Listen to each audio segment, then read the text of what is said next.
परम पूज्य श्री साहिब जी, मंगलमय पूजनीय संत समाज, सम्माननीय सज्जनों और देवियों, आज का प्रसंग है मन में उठती हुई काम वासना को कैसे शांत किया जाए और उसका क्या परिणाम है, वो कैसे उत्पन्न होती है, उससे क्या नुकसान होता है। इन बातों को यहाँ पर दर्शाया गया है। सभी साधकों को इस विषय में ठीक से मनन करना चाहिए। काम एक मोहक प्रवृत्ति है, मन से उत्पत्ति होती।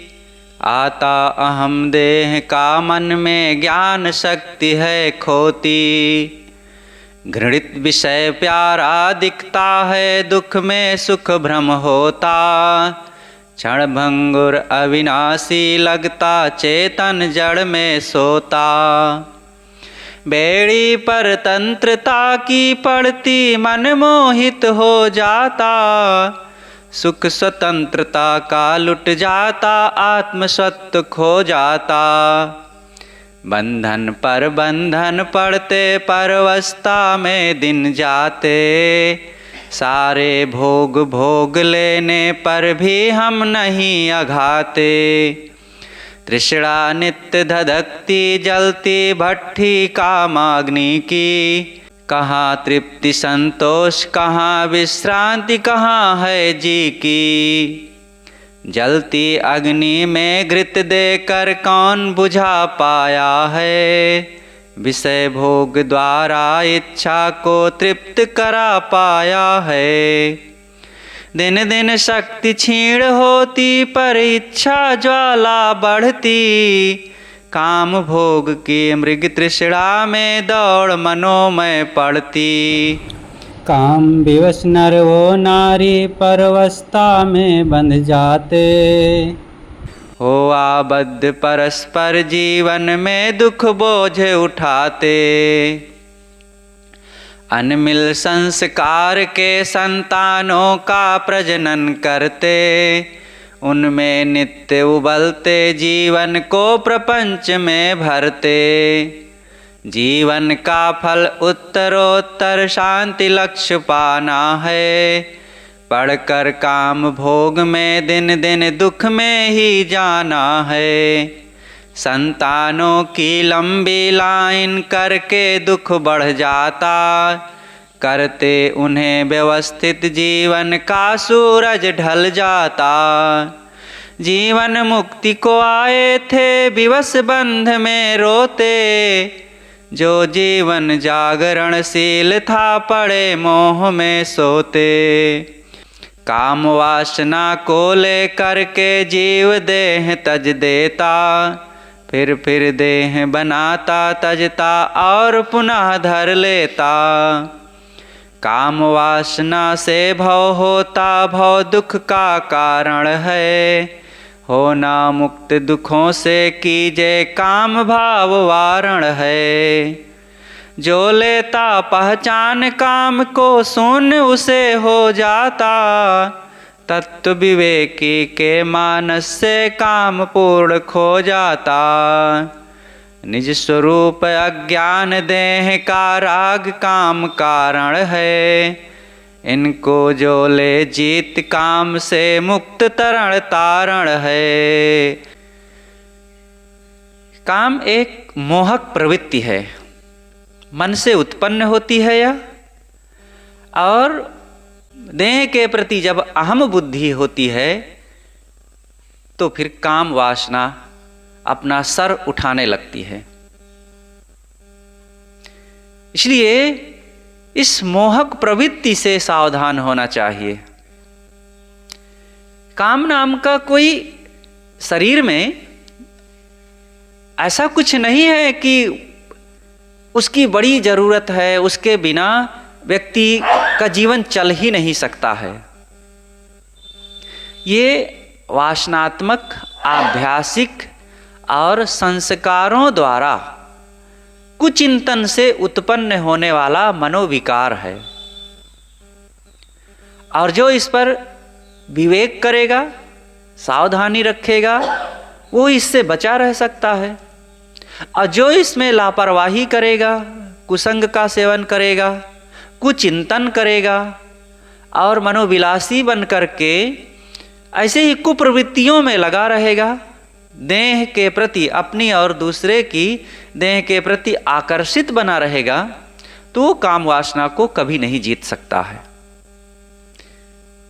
एक उम्र होती है, जैसे ही शरीर में थोड़ा बदलाव आता है, हार्मोन्स चेंज होने लगते हैं, अंगों में विकास होने लगता है, तो 10-12 साल की उम्र के बाद शरीर में ये भावनाएं उत्पन्न होने लगती है, शरीर में बदलाव भी होने लगता है, मन भी मजबूत होने लगता है संसार की बातों को जानने समझने के लिए। अब इसी में अगर सावधानी न रखा जाए तो धीरे धीरे मन में ये कुप्रवृत्ति शुरू होने लगती है। इसीलिए शुरू से जो सुसंग में रहे और सुविचारों में रहे, सत्संग में रहे और सजग रहे, तो वो इस बात से बचा रह सकता है। लेकिन सजगता की सदैव जरूरत है। ऐसा नहीं है कि बचपन से कोई लग गया है तो अब आगे उसके जीवन में कोई खतरे आने की संभावना नहीं है। खतरे जीवन भर बने रह सकते हैं। और कोई इस बात को ये ना समझे कि ये दाल भात की तरह है, अगर काम वासना का उपयोग न किया जाए तो व्यक्ति मर जाएगा या सुखी नहीं रह सकता है।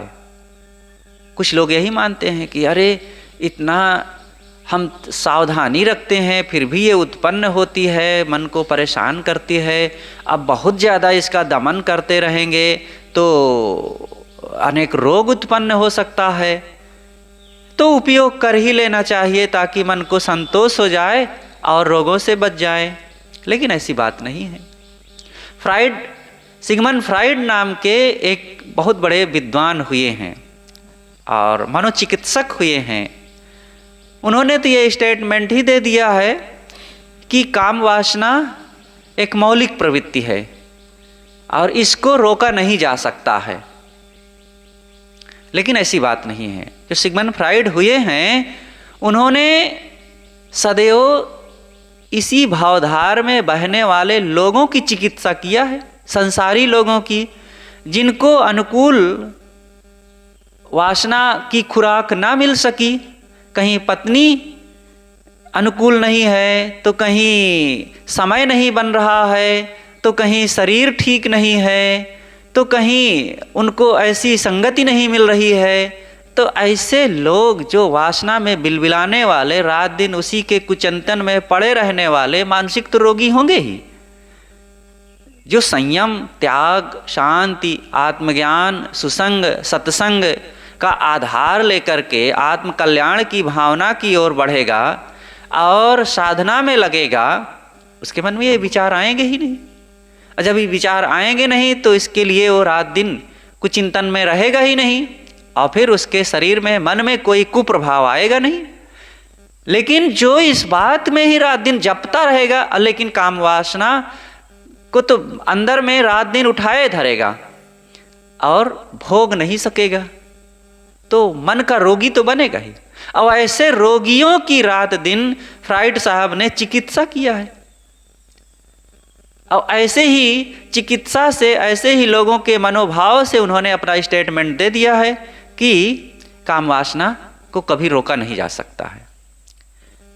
फ्राइड साहब अगर साधकों से मिले होते और जो संयम का जीवन जीने वाले, आत्मकल्याण की इच्छा रख करके जीवन में सदाचार, शांति का प्रकाश फैला करके जीने वाले लोगों से अगर मिले होते तो शायद अपने स्टेटमेंट में वे बदलाव लाते।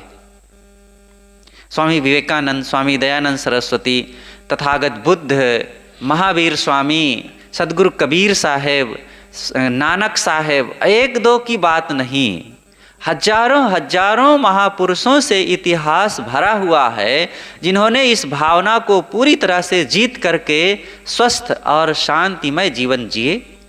बल्कि इसमें पढ़ कर के व्यक्ति अधिक से अधिक शारीरिक मानसिक रोगी होता है। इसलिए इस बात को जीतना समझना अच्छी तरह से साधक का काम है। एक बार सदगुरु अभिलाष साहिब जी हरिद्वार में सन 1986 के कुंभ मेले में भ्रमण कर रहे थे। एक स्थान से दूसरे स्थान कहीं जा रहे थे। रास्ते में पूज्य संत श्री गुरुबचन साहेब जी और उनके गुरु जी तथा और भी कुछ संत उधर से आते हुए मिले। हरिद्वार में जो हरि की पौड़ी है, गंगा के किनारे गंगा घाट पर पुल पर ही इन दोनों तरफ के महापुरुषों से आपस में संपर्क हो गया। दंड प्रणाम के पश्चात थोड़ी सी कुछ वहीं पर चर्चाएं होने लगी खड़े खड़े। तो जो पूज्य संत श्री गुरुबचन साहेब जी के गुरु जी ने गुरु जी से कहा कि साहेब जी, आपने 25 प्रकृति में मिट्टी, पानी, आग, हवा तथा मनोविकार, इन सबकी 25 प्रकृति में मनोविकारों को भी जोड़ दिया है। मिट्टी, पानी, आग, हवा से तो शरीर बना है, इनकी 5-5 प्रकृति तो हैं और इनको छोड़ा नहीं जा सकता है। इस जीवन से क्या मिट्टी के तत्व को कोई त्याग सकता है? पानी के तत्व को, आग हवा के तत्व को क्या कोई त्याग सकता है? नहीं त्याग सकता।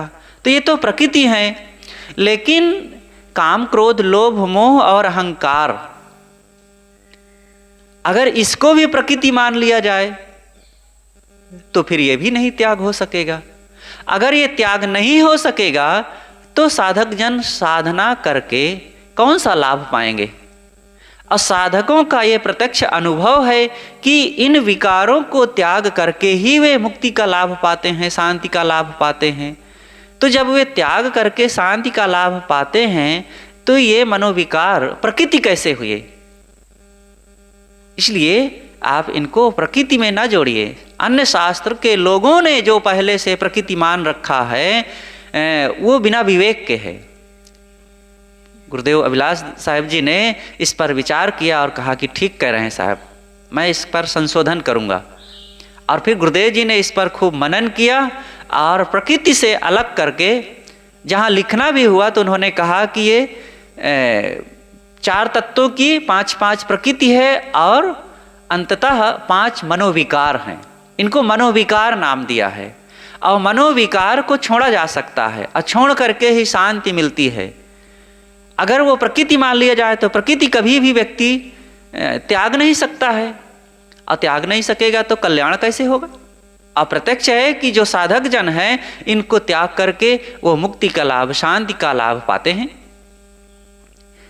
तो इस प्रकार से ये जो काम वासना है या और भी जो मनोविकार हैं ये दाल भात की तरह नहीं है कि इनको खाए बिना रहा नहीं जा सकता है, बल्कि जो इनको त्याग करके जीता है वो और सुखी होते हैं और स्वस्थ होते हैं और भी किसी भी रचनात्मक दिशा में अच्छे से समर्पित होकर के दीर्घ काल तक काम कर सकते हैं।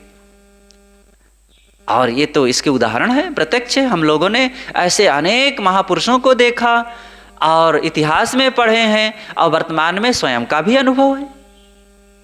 और ये संसार में दूसरी तरफ भी देखा जाता है कि जो इस पर नियंत्रण नहीं रखता है वो तन से, मन से, धन से, समाज से, परिवार से सब तरह से तिरस्कृत, रोगी, असमर्थ, लाचार, कमजोर हो करके दुख ही तो पाते हैं।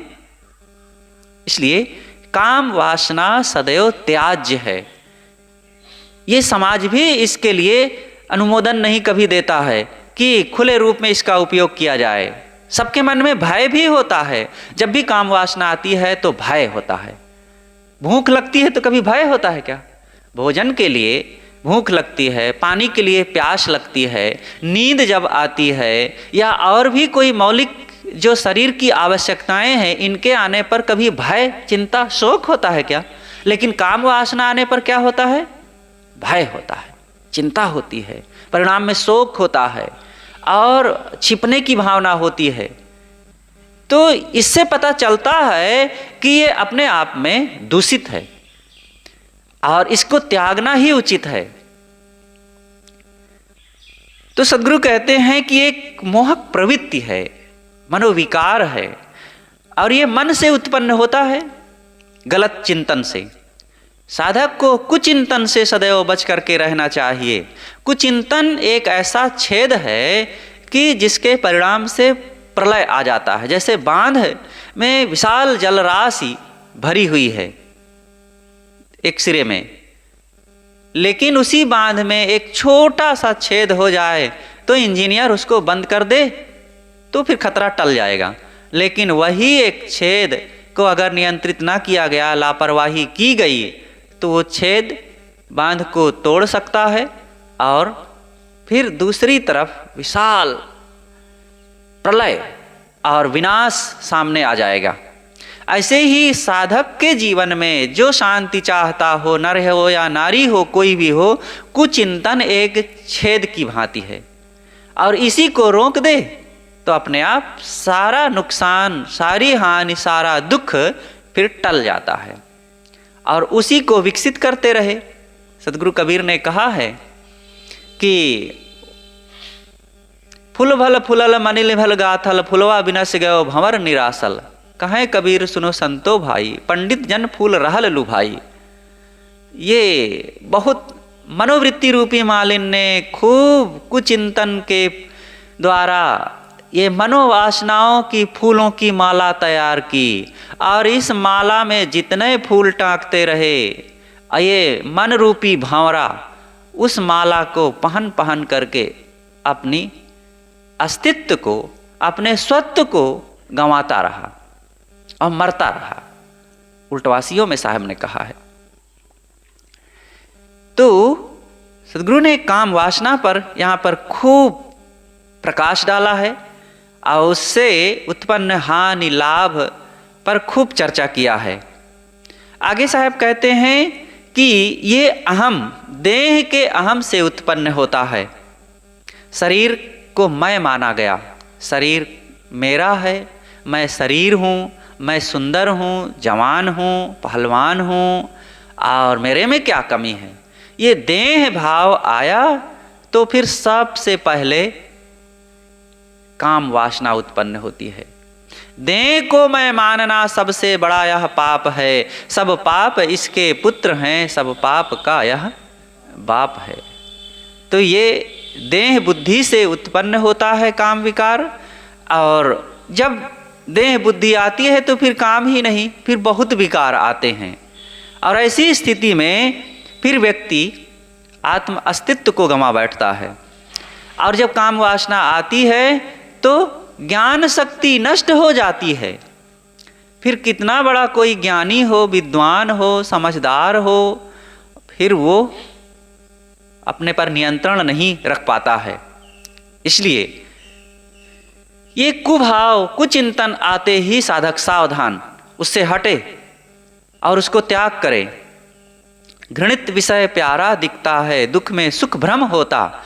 जब ये भावना आती है तो गंदगी भी प्रिय लगती है। काम वासना में कौन सी पवित्रता है?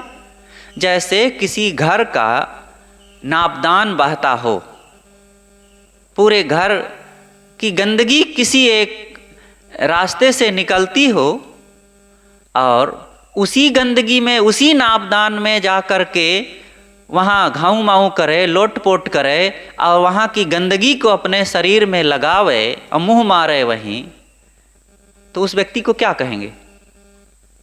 महामूर्ख है। ये तो सुअर का काम है।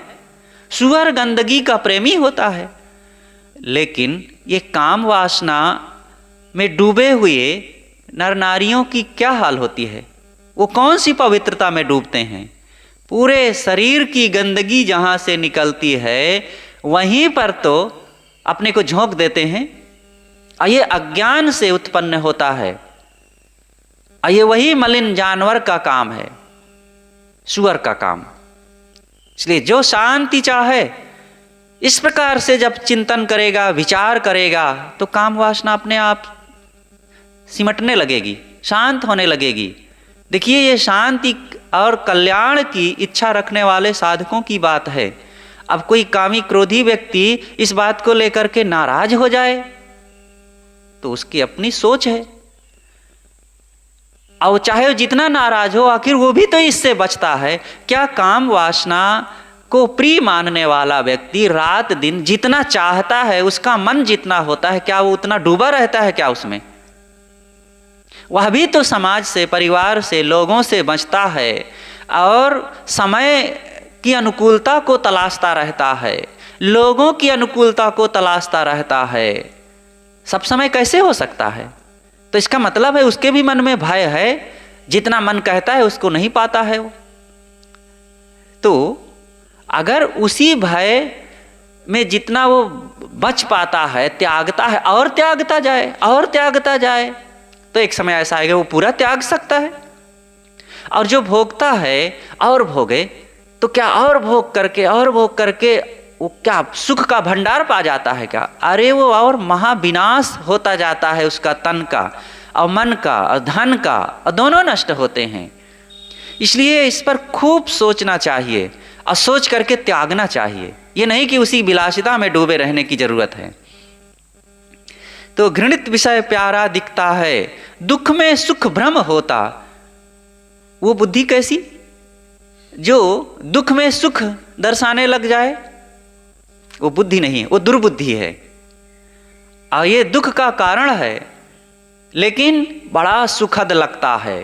संसार के समस्त भोगों में काम वासना को इन कवियों ने और अनेक लोगों ने संसार के सबसे बड़ा सुख का धाम माना है, लेकिन ये सुख का धाम नहीं, महादुख का घोर स्थान है। इसी से तो सारी प्रवृत्ति, सारा दुख, सारा भार, सारी जिम्मेदारी, सारा प्रपंच और तन मन की सारी दुर्गति शुरू हो जाती है। क्षणभंगुर अविनाशी लगता, चेतन जड़ में सोता। जो कामवासना क्षणभंगुर है, अब वो अविनाशी लगने लगता है। अथवा देह क्षणभंगुर है, संसार की चीजें सब क्षणभंगुर है, लेकिन जब काम वासना आती है तो अपनी देह, दूसरे की देह बड़ी प्रिय लगती है, फिर नित्य लगने लगती है, शाश्वत सुख इसमें दिखने लगता है। और ये चेतन, जो चैतन्य स्वरूप है, चेतन हारा चेत सुभागा, ये सौभाग्यशाली चेतने वाला, लेकिन ये जड़ में मूढ़ होकर के, किंकर्तव्य मूढ़ होकर के उसी में डूब जाता है और अपने अस्तित्व को गंवा बैठता है। सब कुछ उसका नष्ट हो जाता है। इसलिए ऐसे विनाशकारी काम वासना से साधक और शांति इच्छुकों को बचना चाहिए। इसमें कभी भी तृप्ति नहीं हो सकती है। बेड़ी परतंत्रता की पड़ती मन मोहित हो जाता। इस काम वासना में जायज या नाजायज जो कोई पढ़ता है, नाजायज तो महाअधम है और वे अपने सब प्रकार से दुर्गति कर रहे हैं और जीवन को बर्बाद कर रहे हैं। लेकिन जो जायज रूप से इसमें प्रवृत्त होता है, उनके लिए भी तो आखिर अनेक परतंत्रता और दुख का कारण ही तो बनता है। जहर को कोई चाहे चुपके से खाए या खुल करके खाए, क्या कभी वो किसी के लिए हितकर हो सकता है? जहर तो जहर है, वो चाहे खुल करके खाए और चाहे छिप करके खाए। छिप करके खाएगा तो भी विनाश होगा और खुल करके खाएगा तो भी वो मरेगा। बस इतनी सी बात है कि खुल करके खाएगा तो लोग उस पर ऑब्जेक्शन नहीं करेंगे। तो जो अनियंत्रित अमर्यादित वासना का सेवन करते हैं नाजायज ढंग से, वो मानो छिप के जहर खाते हैं और वो दुख पाते हैं। और जो मर्यादित हैं, वैवाहिक जीवन जी करके अपने पति और पत्नी में लगते हैं, तो वे भी कितना शांति पाते हैं।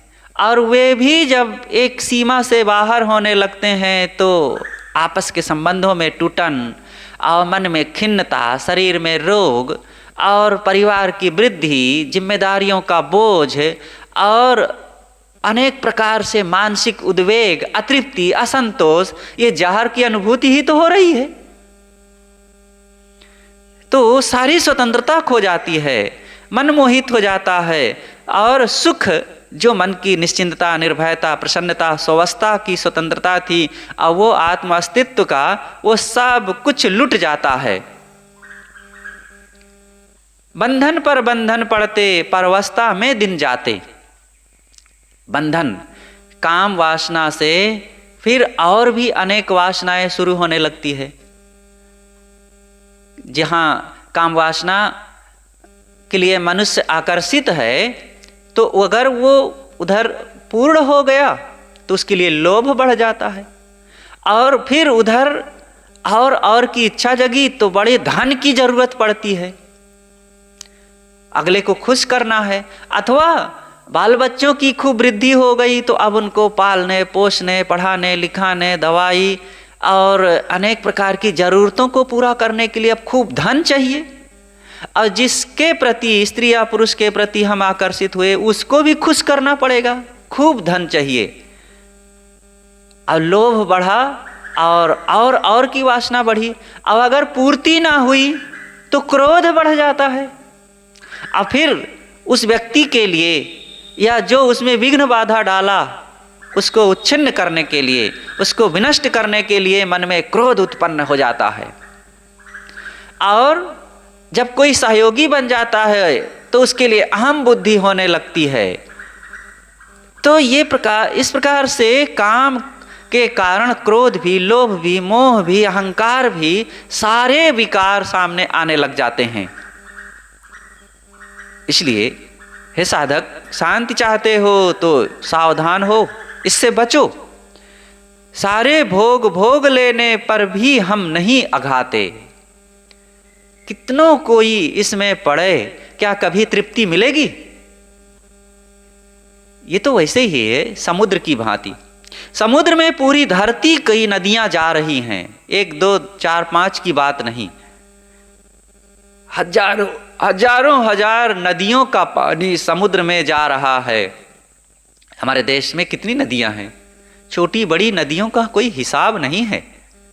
और समस्त नदियों का पानी छोटे स्तर से बड़े स्तर, बड़े स्तर से और बड़े स्तर होते हुए, और सब विशाल काएं, सैकड़ों नहीं उससे भी ज़्यादा नदियां, सब छोटी बड़ी मिलकर के सबका पानी समुद्र में जाता है। और हमारे देश की बात क्या कहें, अनेक समस्त देशों में विशाल विशाल नदियां हैं, सब पानी समुद्र में जा रहा, और समुद्र कभी भी नो एंट्री नहीं लगाता, और ना कभी उसमें से बाढ़ आती है, वो सबको समाता जा। ऐसे ये अघनया महापेटू काम वासना है, ये कभी भी तृप्त नहीं होता। जैसे विषयों के भोग से नहीं तृष्णा बुझा रही है, घृत अग्नि में जो छोड़े नहीं अग्नि शांति होती, विषयों के भोग से नहीं तृष्णा बुझा रही है।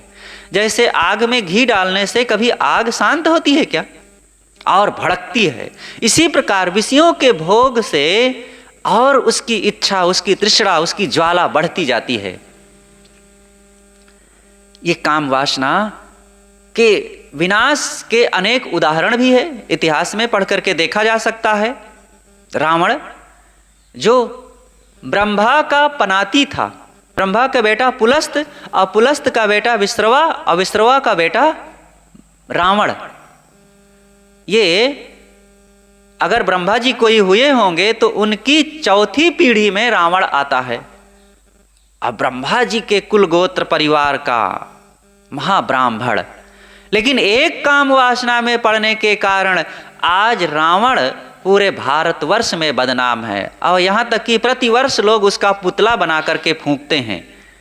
एक रावण की 2 आंखें थी, और एक सीता, एक स्त्री पर वो आकर्षित हुआ तो गांव गांव में लोग उसका पुतला जलाते हैं। और आज रावणों की कोई कमी है क्या? हर सीता पर हर रावण आज आकर्षित हो रहा है, और उसके लिए सावधानी नहीं बरती जा रही है। इसलिए जैसे रावण का विनाश हुआ और अपने राजपाट, परिवार तथा सब कुछ को नष्ट किया, और स्वयं भी नष्ट हो गया एक काम वासना के कारण, कितना विनाशकारी रहा। एक सीता के पीछे ना पड़ता और अपने पर नियंत्रण रखता तो उस जमाने में रावण जैसा बलवान, महाविद्वान, वेदों का ज्ञाता और महाब्राह्मण और पवित्र व्यक्ति कोई नहीं था उस जमाने में। जब राम को लेने के लिए विश्वामित्र जी आए थे तो उन्होंने कहा कि मैं राम को ले जाना चाहता हूँ, यज्ञ में राक्षस लोग मेरा बहुत विध्वंस करते हैं, यज्ञ पूर्ण नहीं होने देते हैं। तो दशरथ जी ने कहा कि राम तो अभी बच्चे हैं, वो क्या राक्षसों से लड़ेंगे, मैं चलता हूँ। लेकिन हाँ, अगर रावण मेरे सामने आता है तो मेरी हिम्मत नहीं है। दशरथ जैसे महाबलवान राजा भी रावण के सामने थर्राते थे। तो इतना बलवान रावण था, लेकिन वह बलवान रावण एक काम वासना के चक्कर में पड़ा और उसका विनाश हुआ। राजा ययाति की कहानी सुने होंगे। राजा ययाति अनेक अपनी रानियों से बहुत वासना का उपयोग करने के बाद भी तृप्त ना हुआ और स्वयं बूढ़ा हो गया और उसकी इच्छाएं और बढ़ती गई। तो अपने बेटों से उनकी जवानी मांगा, बेटों से उनकी जवानी मांगा, कोई तैयार ना हुआ। छोटा बेटा ने कहा ठीक है पिताजी, मैं अपनी जवानी देता हूँ, और छोटे बेटे की जवानी लेकर के फिर बहुत काल तक वासना का उपयोग किया और फिर उसका मन शांत ना हुआ और फिर बूढ़ा हो गया। तब उसके मन में बड़ी ग्लानि हुई कि चाहे हजारों वर्षों तक कोई काम भोग को भोगता रहे, लेकिन कभी भी इससे शांति नहीं मिल सकती है, बल्कि और इच्छा की ज्वाला तृष्णा बढ़ती जाती है और उसको त्याग करके ही शांति मिली, फिर त्यागा तब उसको शांति मिली। तो ये कहानी है। अब इसमें हकीकत भी कुछ होगा कि अगर कोई हुआ होगा तो कितना पतित होकर के भी कभी भी वो शांति ना पाया और बहुत काल तक भोगने के बाद भी उसको संतुष्टि ना मिली, अंततः त्याग से ही संतोष मिला। तो साधक पहले से ही त्याग दे, त्याग से ही त्याग का बल बढ़ सकेगा, जो करे शुरुआत वह ही चढ़ सकेगा। त्याग से त्याग की शक्ति बढ़ती है, भोग से भोग की शक्ति बढ़ती है, और जितना भोगों को भोगेंगे और आप अतृप्त, अप्रसन्न और खिन्न, चिंतित, शोकित और बिलबिलाने वाली मनोवृत्ति को अपना करके खूब पतित होते रहेंगे और असंतोष की भट्ठी में निरंतर जलना होगा। और कोई व्यक्ति त्याग दे तो त्याग से त्याग की शक्ति बढ़ती जाएगी और आपका जीवन हल्का होता जाएगा। ये तो देखा जाता है नजरों नजर। कोई भी बात हो, एक बीड़ी पीने वाला बीड़ी पी पी करके कभी भी बीड़ी से तृप्ति का अनुभव नहीं करता है। ऐसे तंबाकू खाने वाला, शराब पीने वाला, लड़ने झगड़ने वाला, गाली गुप्ता बकने वाला, इन प्रवृत्तियों में पड़ करके जितने उसका उपयोग करेगा और की इच्छा बढ़ती जाती है। लेकिन उसी बीड़ी को त्याग देने से थोड़े अभ्यास से थोड़े दिन के बाद अब बीड़ी की इच्छा ही नहीं जगती, तंबाकू खाने का मन ही नहीं होता है। थोड़ा सा कोई संयम रखे तो लड़ाई झगड़ा क्रोध से फिर वो बचने लग जाता है। ऐसे काम वासना का त्याग करने का निश्चय कर ले तो त्याग करते करते एक दिन ऐसा आएगा कि उधर से मन हट जाएगा। और विवेक से सावधान रहे तो सदैव के लिए बचा रह सकता है। इस प्रकार से इसका त्याग किया जा सकता है। त्याग करने के लिए अनेक साधन हैं। एक नौजवान संत थे, तो वो मस्त वैराग्यवान एक भक्त के यहाँ गए, और भक्त भी नौजवान था, वह भी संत की ही उम्र का था। तो संत को देख करके उसके मन में प्रश्न उठा कि मैं तो अपने को रोक नहीं पाता हूँ और मैं विवश हो जाता हूँ, और संत भी मेरी ही उम्र के हैं, ये भी सुंदर हैं, ये भी जवान हैं, ये कैसे अपने मन को रोक पाते होंगे। तो अपने मन की बात वो संभाल ना सका और संत से कह दिया कि भगवान आप अपने मन को कैसे रोकते होंगे, मैं तो नहीं रोक पाता हूँ। तो संत ने हंसते हुए कहा कि अरे भाई ये बात को छोड़ो, लेकिन मुझे तो कुछ दूसरा समझ में आ रहा है। तुम्हारे चेहरे को देख करके लग रहा है कि आज रात के 12 बजे तक आपका शरीर समाप्त हो जाएगा, आप मर जाएंगे। इतनी बात सुनते ही उस नवयुवक भक्त के तो दिमाग हवा होने लग गया। अरे मैं रात के 12 बजे तक मर जाऊंगा। अब घर गया, एकदम दिमाग सनसनाने लग गया कि बस अब तो 5-7 घंटे का समय है, और आज तो मैं मर जाऊंगा।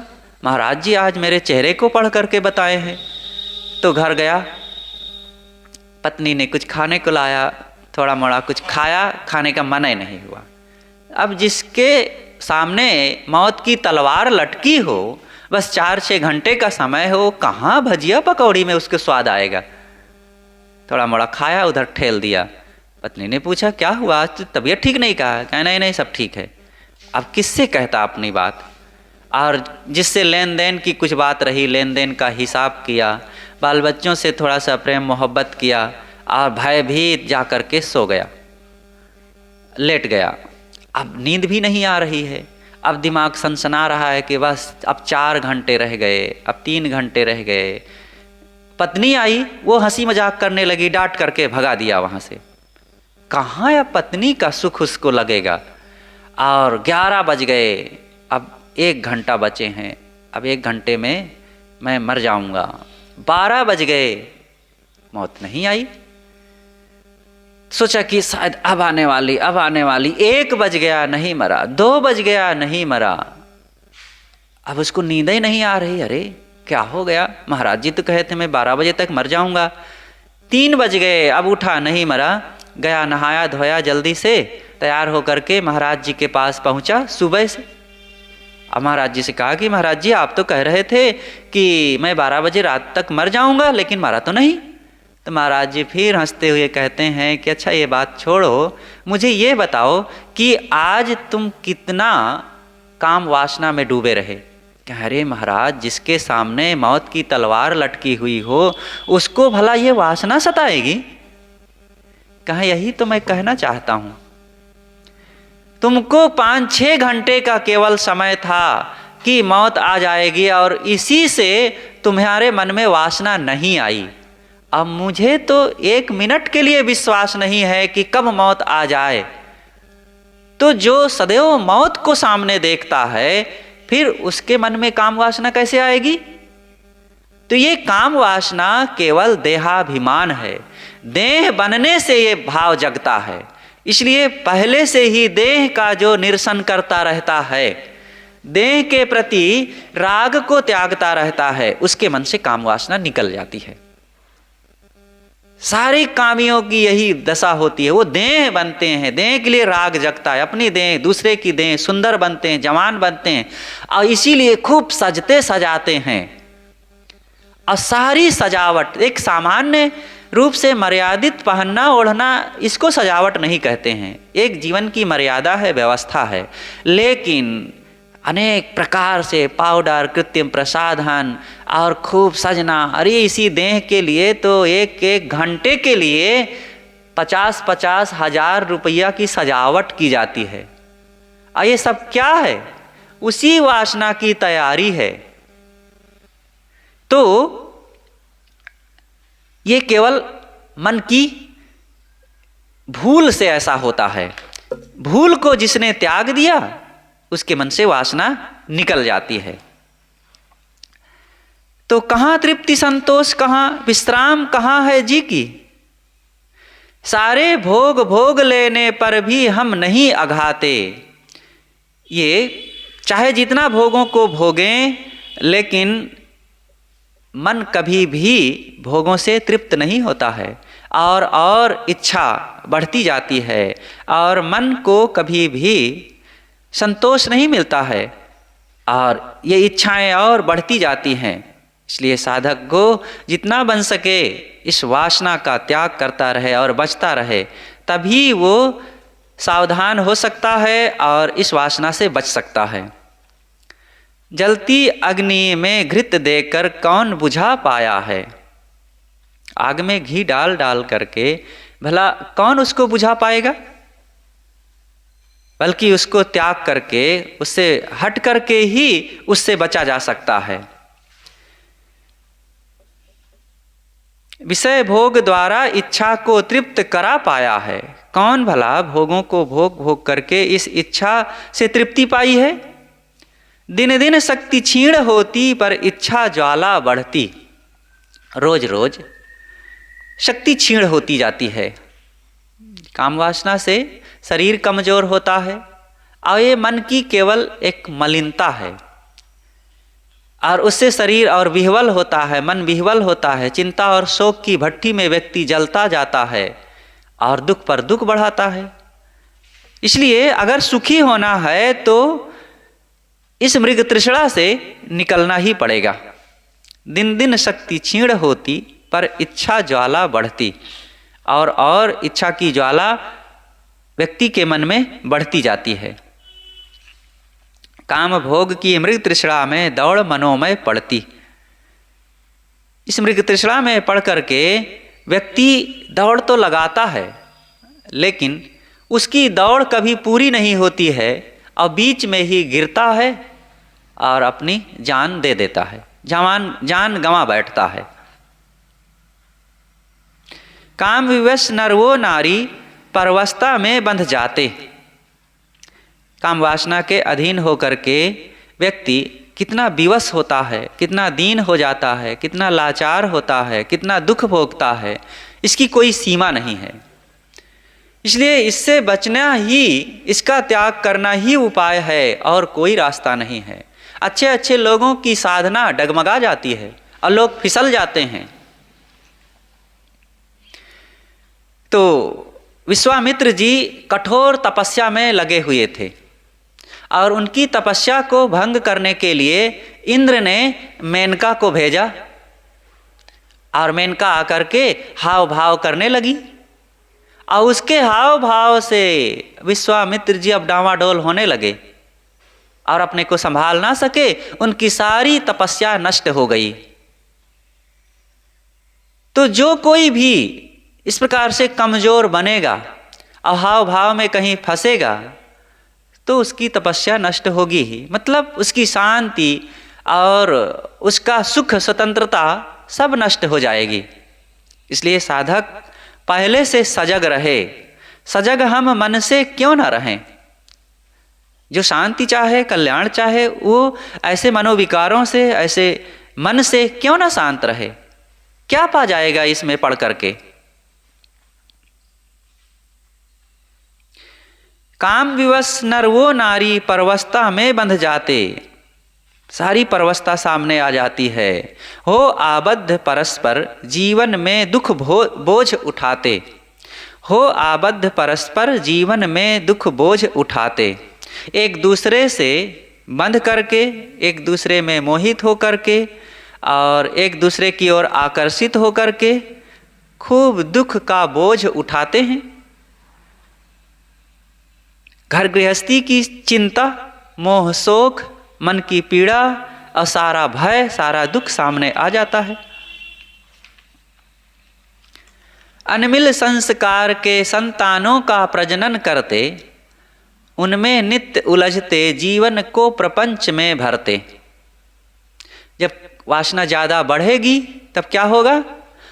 अनमिल संस्कारों के अनेक स्वभाव संस्कार लिए हुए अनेक बच्चों को पैदा करते हैं। एक मनोविकार वासना की होने से बच्चे तो आ गए, लेकिन हो सकता है पिताजी बहुत अच्छे हों, उनके अंदर बहुत सारे सद्गुण हों, लेकिन उनसे जन्मे हुए बच्चे क्या सब एक ही स्वभाव के होंगे? पिता के अनुरूप ही होंगे? ऐसा नहीं होंगे। अनेक संस्कार के लोग होते हैं। तो ऐसे बच्चों का प्रजनन करके उनमें नित्य उलझते जाते हैं लोग और जीवन में प्रपंच का बोझ सामने बढ़ता जाता है।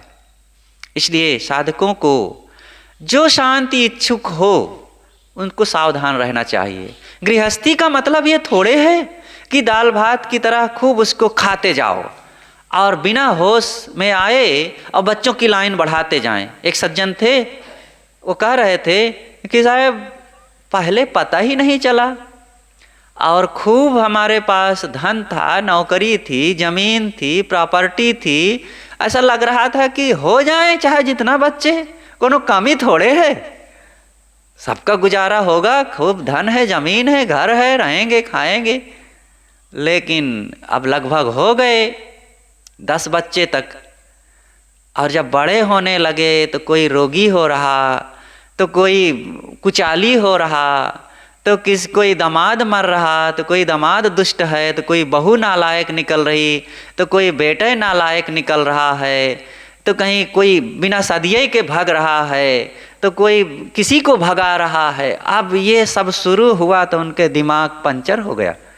अब ना जीते बन रहा है ना मरते बन रहा है। धन क्या करेगा? धन से आप सुखी हो जाएंगे खूब वासनाओं में पड़ करके और भीड़ बढ़ा करके, ऐसा नहीं है। एक बार की बात, गुरुदेव जी छत्तीसगढ़ में थे और एक सज्जन ने कहा कि गुरुदेव जी आप अमुक जगह से अमुक जगह जाएंगे तो रास्ते में हमारा गांव पड़ता है, हमारे यहाँ भी थोड़ी देर के लिए दर्शन दे करके हमें भी पूजा सेवा का लाभ प्रदान करें। गुरुदेव जी ने कहा ठीक है, उधर से जाएंगे तो हो लेंगे तुम्हारे यहाँ। जब गए समाज सहित तो उनके घर के लोग इकट्ठा हुए और पूजा करने के लिए फूल चढ़ा चढ़ा करके सब पूजा करने लगे। तो वो लाइन लगी बच्चों की, अब ना लाइन खत्म ही ना हो। तो गुरुदेव जी ने अंततः पूछा तुम्हारे कितने बच्चे हैं? तो घर का जो मालिक था अपनी पत्नी से कहता है कुल कितने हैं रे? तो पत्नी कहती है 14 हैं। तो हंसी हुई खूब, 14।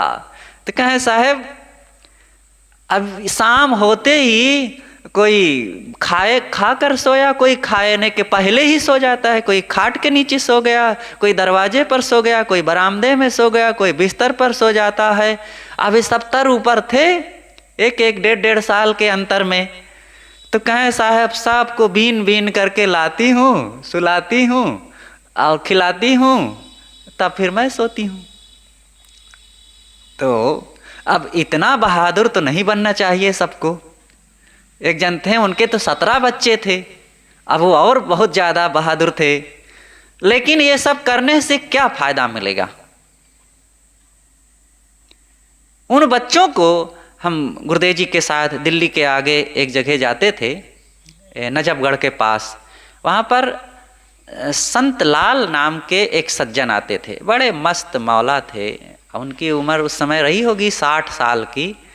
अब वो अपने छाती से ऊपर तक का पैंट पहनते थे और मस्त चलते थे, यहाँ कंधे में फंसा लेते थे और बड़े विद्वान थे, लेकिन दूसरे मॉडल के थोड़ा थे।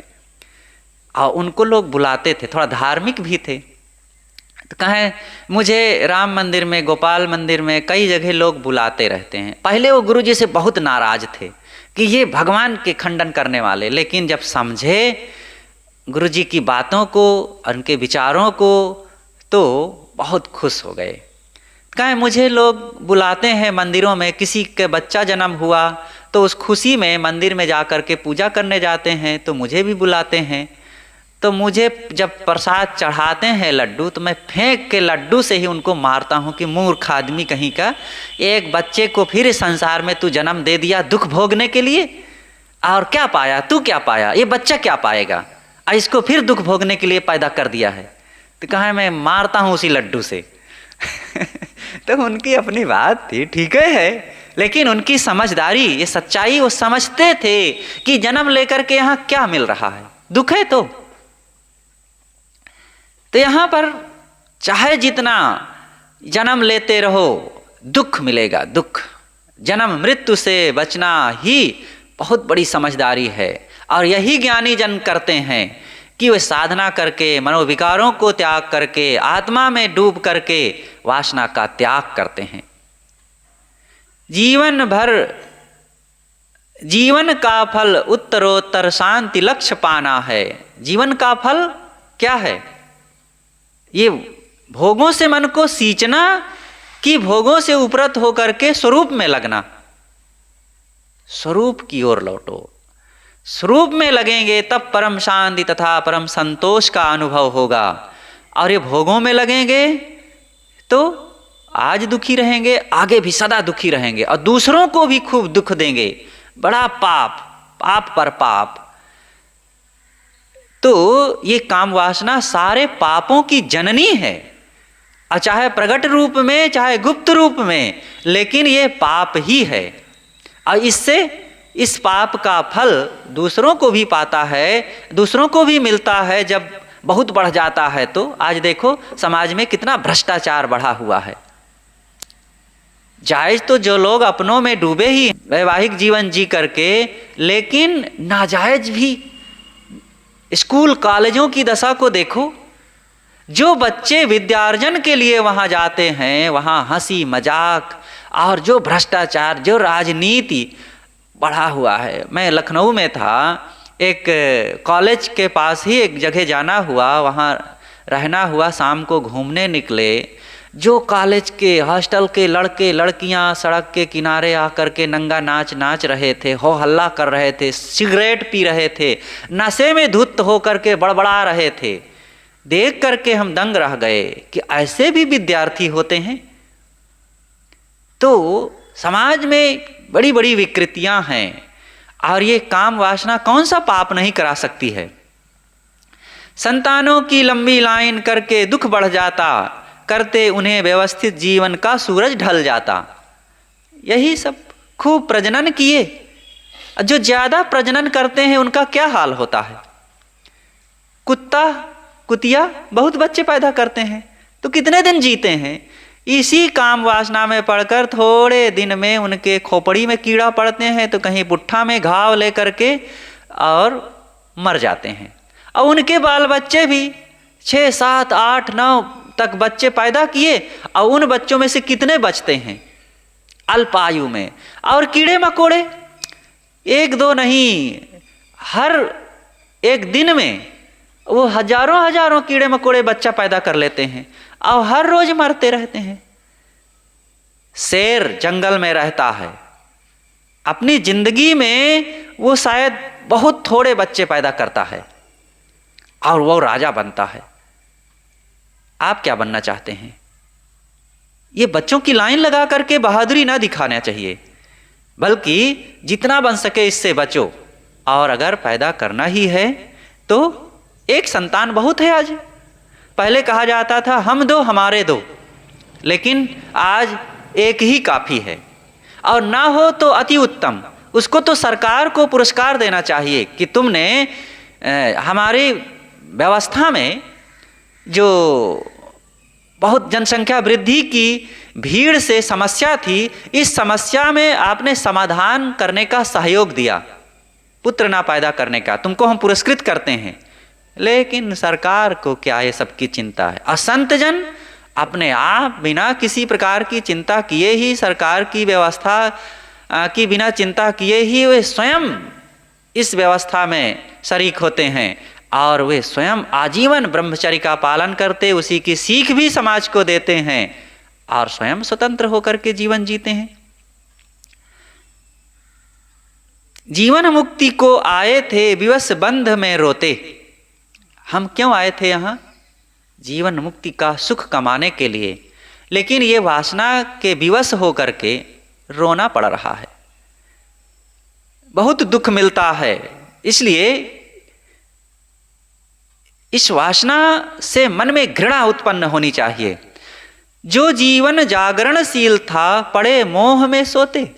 ये जगने का जीवन मिला था, हमें जगना चाहिए और इससे घृणा होनी चाहिए, मन में वैराग्य होना चाहिए। ये देह में क्या रखा है। जो व्यक्ति काम वासना में आकर्षित होता है, जिस स्त्री या पुरुष में, उसी स्त्री और पुरुष से जब ये पता चल जाता है कि ये मुझे नहीं चाहता है, मुझको मरवा डालेगी अथवा मरवा डालेगा, तो उसमें अब मोह नहीं जगता है। अथवा उसको देख लिए कि बड़ा घाव है, बीमार है, रोग लगा हुआ है, असमर्थ लाचार है, आंखें धंस गई हैं, आंख में कीचड़ निकल रहा है, मुख से लार बह रही है और शरीर में गंदगी बह रही है, तब काम वासना सताएगी, सब खो जाएगा। पहले प्रियता जगती है, फिर सजने सजाने की भावना जगती है और आकर्षण उत्पन्न होता है, तब काम वासना आती है। ये विवेक से पहले से ही इस शरीर को देख लो, शरीर में क्या है। जो पुरुष स्त्री की ओर ललचाता है, जरा देख ले स्त्री के शरीर में क्या है, कौन सा सुख का धाम है। अरे वो हड्डी, चाम, मांस, थूक, खखार, मल, मूत्र, पसीना, बाल, खाल और मवाद, मैदा, मज्जा, यही तो सब है। उसमें सुख नाम की कौन सी चीज है। और जो स्त्री पुरुष की ओर ललचा रही है, पुरुष के शरीर में कौन सा सुख है? अगर सुख है पुरुष के शरीर में तो अपने सुख को लेकर के वो खुश रहे, लेकिन वो मूर्ख स्त्री की ओर ललचा रहा है। और स्त्री के शरीर में सुख है तो अपने सुख को लेकर के वो खुश रहे, और वो पागल पुरुष की ओर ललचा रही है। सब केवल बेभानी से, असावधानी से और मूढ़ता बस ये सताता है मन का भाव।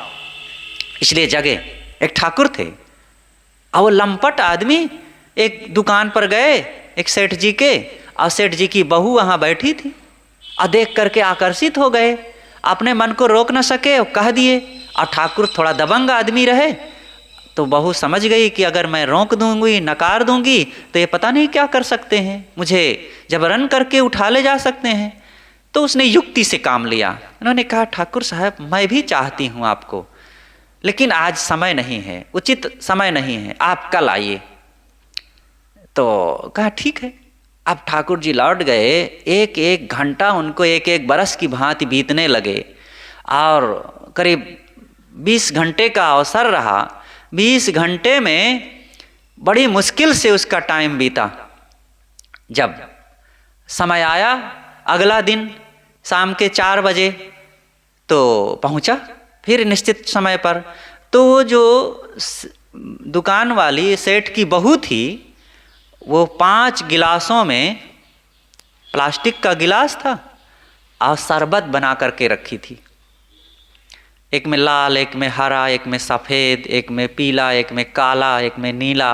इस प्रकार से 5 प्रकार का शरबत बना करके रखी, छोटा छोटा गिलास। और ठाकुर जी आए तो बैठाई, और स्वागत में उनको एक एक गिलास शरबत देने लग गई। 5 गिलास का शरबत उसे पिला दी। और क्या था, केवल हल्का सा चीनी का घोल डाली थी, और मीठा भी नहीं रहा ढंग से, और कलर रहा खूब। तो वो पीता गया, लेकिन अंततः जब 5 गिलास पी गया तो मुंह टेढ़ा करते हुए कहता है कि शरबत तो बहुत सुंदर दिख रहा है, लेकिन स्वाद तो कोई खास नहीं है, और सब में एक ही स्वाद लग रहा है। तो वो बहू कहती है, ठाकुर जी ऐसे सभी स्त्रियों की भी बात है, रूप रंग भले अलग अलग थोड़ा हो, लेकिन सबका एक ही स्वाद है। तुम्हारे घर में जो स्त्रियां हैं उसमें पेट नहीं भरा है, यहाँ दौड़े चले आए हो। ठाकुर जी को तो जैसे तमाचा लग गया हो, वो शर्मा करके मुंह ढांक कर वहाँ से भागे। तो युक्ति से उसने काम लिया। यही तो संसार की हाल है। ये हाड़ चाल चाम बाल खाल में क्या रखा है? ये भले अलग अलग मन की मूर्खता से सुंदर दिखे, लेकिन सब वो खून मवाद और मलमूत्र की सजावट है। एक लड़की को देख करके एक युवक बेभान हो गया और कहता, वाह हे प्यारी, तुम बड़ी सुंदरी हो और मेरा मन तुम्हारी ओर आकर्षित हो रहा है, तुम कब मुझे अपनाओगी? कहे, मैं भी यही चाहती हूँ। ऐसा करो, कल शाम को आइए। और कहा कि ठीक है। इसका भी बड़ी बेताबी से किसी तरह समय बीता। अब वो लड़की तीव्र जुलाब की गोली खा ली, और जब जुलाब की गोली खा ली तो जो सुंदर एकदम चमकती दमकती और एकदम कमनी शरीर था जिसका, वो इतना दस्त उसको होने लगा कि प्रत्येक 10 मिनट में एक एक दस्त होने लगी। और दस्त एक गमले में, और कई सामने गमले थे, उन गमलों में वो करती गई, और उसको एक सुंदर कपड़े से सारे गमलों को ढांक दी थी। और जब तक उसके आने का समय हुआ, शरीर एकदम उसका पस्त हो गया, बिस्तर पर पड़ गई, पेट पिचक गया, गाल धंस गए, आंखें धंस गई, शरीर की सारी कांति नष्ट हो गई, बदरूप शरीर, मक्खियां भिन भिनाने लगी, ना नहाई ना धोई, बिखरे बाल। और नवयुवक निश्चित समय पर आया और देखा। जैसे ही देखा तो एकदम कांप गया, पैर लड़खड़ा गए। अरे सुंदरी, तुम्हारी ये सुंदरता कहाँ गई? कहीं आओ आओ, मैं वही हूँ जिसको तुम बहुत प्यार करते थे, जिसको अपनाने के लिए तुम बहुत लालायित थे, मैं वही तो हूँ, आ जाओ मुझसे प्यार करो। कहें, अरे तुम्हारी वो सुंदरता कहाँ गई? अरे तुम मुझसे प्यार करते हो कि मेरी सुंदरता से? अगर मेरी सुंदरता से प्यार करते हैं तो मेरी सुंदरता वो गमलों में रखी हुई है। तो दौड़ा हुआ गया सुंदरता को देखने के लिए गमलों में। जैसे ही कपड़ा उठाया तो 10 घंटे 20 घंटे की गंदगी सड़ती हुई जो बदबू आई तो उसकी नाक फटने लगी, और सब गमलों में दस्त भरा था। और वो नाक दबा के भगा वहां से, क्योंकि ना सुंदरता अब अच्छी लग रही थी, ना उसकी देह अच्छी लग रही थी। अब कहाँ काम वासना जगे। तो ऐसा है। तो ये सब केवल मन की मूढ़ता से ये भाव जगता है। और जो विचार करेगा, ऑपरेशन करता जाएगा मन का, सारी वासना समाप्त होती जाएगी। तो ये जीवन मुक्ति के लिए जागरणशील शरीर मिला था, लेकिन हम तो उसमें और धंसते गए अज्ञान अंधकार में, वासना में पड़ करके। काम वासना को लेकर के जीव देह तज देता, फिर देह बनाता तजता और पुनः धर लेता। इसका परिणाम क्या होता है? इसी के प्रबल संस्कार जम करके सबसे ज्यादा जन्म मरण का जो हेतु है, भवबंधन का कारण है, वो काम वासना है। क्रोध लोभ मोह भी है और भी हैं, लेकिन काम वासना प्रबल भावधार है। आत्म अस्तित्व को खो करके इसी रास्ते से वो अपने जन्म मरण का दरवाजा खोल लेता है, क्योंकि उसी दरवाजे से बार बार जन्मता है और मर करके फिर वहीं पहुंचता है। तो ये तो अनादिकाल से चल ही रहा है और आज भी उसी को पुष्ट करता है। जब तक जीता है मन में संस्कार उभार उभार करके उसी को पुष्ट करता रहता है। तो बस जन्म मरण जन्म मरण जन्म मरण, और फिर जो बीच में समय बचता है गर्भ में रहना, और इसी का बारंबार अभ्यास हो रहा है। पशु बने, पक्षी बने, कीड़ा मकोड़ा बने, मनुष्य बने और सब कुछ हुए, लेकिन सब में एक ही धंधा चलता रहा। गर्भ में जाना, पैदा होना, कुछ दिन दौड़ करके फिर काम भोग को भोगना, और फिर मर जाना, और फिर गर्भ में जाना, फिर पैदा होना। ये क्या धंधा खोल रखे हैं? ऊब नहीं लग रही है?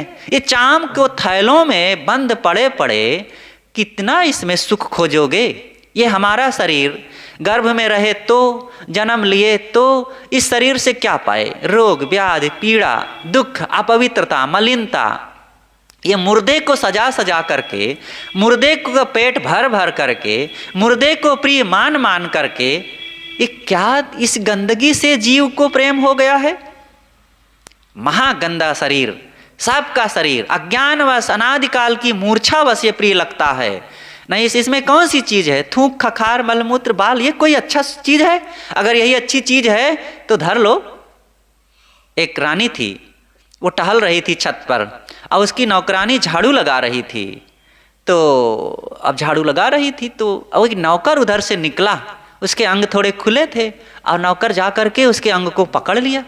रानी ने देख लिया तो उतरी और नौकर को बुलाई, जा 1 किलो मांस खरीद के ला। और लाया, कहा इसको थाली में धर। थाली में धर दिया, कहा इसको आज तू दिन भर हाथ से मसलता रहा। अब रानी का आदेश था, अब मसलता रहा। जब शाम हो गई तब रानी बुलाई उसको। रानी उसके पास गई और मसल रहा है, कहे कितना सुख मिल रहा है। आंसू बहाने लग गया। मजा आया? अरे जिन नर नारी के अंगों को पकड़ पकड़ करके तुम बहुत सुख खोजते हो, क्या मिलता है? ये मांस ही तो है। ये मनुष्य के मन में जब अविवेक अज्ञान की मूर्छा आती है तो पता नहीं कहाँ कहाँ वो सुख खोजने लगता है। काम वासना से भव होता, भव दुख का कारण है। होना मुक्त दुखों से कीजय काम भाव वारण है। ये काम वासना से सारा भव बंधन तैयार होता है और भव बंधन महादुख का हेतु है। अगर दुखों से बचना है तो काम भाव वारण है। वारण, वारण कहते हैं मनाही को, त्याग को। ये मनाही है, समाज में भी मनाही है। समाज में ये खुले रूप से कोई इसका उपयोग कर सकता है? इसके लिए कानून है। देखिए ये एक जरूरत भी है समाज की, जो इतना प्रबल विवेकी नहीं है, जो जागरूक इतना नहीं है, जो पूरी तरह से दुखों से छुट्टी पाने के लिए मन में विवेक नहीं जगा सके हैं, जो गृहस्थी में हैं, तो ठीक है। एक प्रजनन के लिए मन में एक वासना, महागंदगी में प्रकृति ने मनुष्य के मन में या प्राणियों के मन में प्रियता उत्पन्न कर दी है प्रजाति को कायम रखने के लिए। कि तुम भाई अबोधी हो, सामान्य बुद्धि वाले हो, तो तुम्हारे मन में थोड़ी सी हम मूर्खता डाल देते हैं ताकि इस मूर्खता बस बच्चे पैदा कर सको। अगर ज्ञान आ जाएगा, विवेक आ जाएगा तो घृणा लग जाएगी, फिर उसमें डूबोगे ही नहीं तो प्रजाति समाप्त हो जाएगी। तो प्रकृति ने काम वासना की एक मूर्खता मन में डाल दी है। तो वो लोग लगे रहें। लेकिन जो जागरूक होना चाहे, जो सावधान होना चाहे, कल्याण चाहे, तो प्रजाति को कायम रखने की चिंता ना करे और विवेकी बन करके उसका त्याग करे, उससे हटे। क्योंकि ये जरूरी थोड़े है, ये हमारी जिम्मेदारी थोड़े है कि हम प्रजाति को कायम रखें। अरे बहुत से ऐसे बेभान लोग हैं, वो कायम रखेंगे। आप अपने को सुखी बनाना चाहो तो निकलो। जैसे कोई कहे कि मैं थोड़ा सा रोगी बने रहना चाहता हूं, क्योंकि पूरी तरह से स्वस्थ हो जाऊंगा तो इन डॉक्टरों का धंधा कैसे चलेगा। वैसे ही तो लोग कहते हैं कि अगर साहब हम पूरी तरह से ब्रह्मचारी हो जाएंगे तो इस सृष्टि कैसे चलेगी। सृष्टि की चिंता है, अपने दुखों को मिटाने की चिंता नहीं है। जो लेता पहचान काम को शून्य उसे हो जाता, तत्व विवेकी के मानस से काम पूर्ण खो जाता। जो इसको विवेक से पहचान लेता है उसके मन से काम वासना शून्य हो जाती है। ये कोई शरीर की जरूरत नहीं है, मौलिक प्रवृत्ति भी नहीं है, ये अविवेक से उत्पन्न मनोद्वेग है। और मनोद्वेग को जिसने जीत लिया उसके मन से समाप्त, और जिसने नहीं जीता है वो बचपन से शुरू होती है, मरते दम तक ये रहती है, क्योंकि अविवेक सब समय रहता है। तत्व विवेकी के मन में, ज्ञानियों के मन में, चिंतकों के मन में, और जो आत्मबोध में जीने वाले हैं उनके मन से समाप्त हो जाता है। निज स्वरूप अज्ञान देह का राग काम कारण है। ये निज स्वरूप का अज्ञान ही काम का कारण है। जो व्यक्ति विवेक द्वारा अपने आप को सोच लिया, अपने आप पर चिंतन किया, देह से अलग मैं अविनाशी हूँ, हम तो हैं चेतन निष्काम, हमको क्या दहिया से काम। अजर अखंड रूपी परम प्रकाशी देखो, सूर्य से उजासी लेखो, अति ही सुहायो है। अहम शुद्ध चैतन्य ज्ञान स्वरूपम, अजराहम अमराहम अखंडम अनूपम। इस प्रकार से जिसने अपने आप को मूंज में से सीख की भांति अलग कर लिया है देह से। ये देह कूड़ा कचरा है, हड्डी मांस चाम का भंडार है, और इसमें नाना गंदगी है।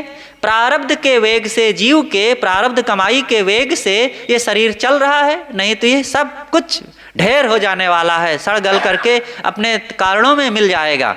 लेकिन मैं इससे अलग अविनाशी चेतन आत्मा हूँ। जिसने अपने आप को परख लिया, समझ लिया, उसके अंदर से देह की प्रीता समाप्त हो गई, प्रीता समाप्त हुई तो राग समाप्त, राग समाप्त से काम समाप्त, काम समाप्त से दुख समाप्त, और दुख समाप्त से जन्म मरण समाप्त। साफ सदा के लिए वो छुट्टी पा गया। इसको जो लेता है जीत, काम से मुक्त तरण तारण है। जो इसको जीत लेता है वो काम से छुट्टी पा गया, और छुट्टी पा गया तो मुक्ति पा गया। और वही तरण है और तारण है, स्वयं भवसागर से तरने वाला है, और उसके निकट पहुँचने वाले समस्त साधकों का भी उद्धार होता है, कल्याण होता है। ऐसे प्रबल विवेकी साधकों, संतों की शरण में जाकर के हमको भी इस महान राक्षस काम शैतान को जीतने के लिए प्रबल शक्ति, साधन और सामग्री तथा हथियार इकट्ठे करने की ज़रूरत है, और जिससे कि हम भी उससे लड़ करके और उस पर विजय प्राप्त करके अपने जीवन को सुखी बना सकें। बोलिए सद्गुरुदेव की जय।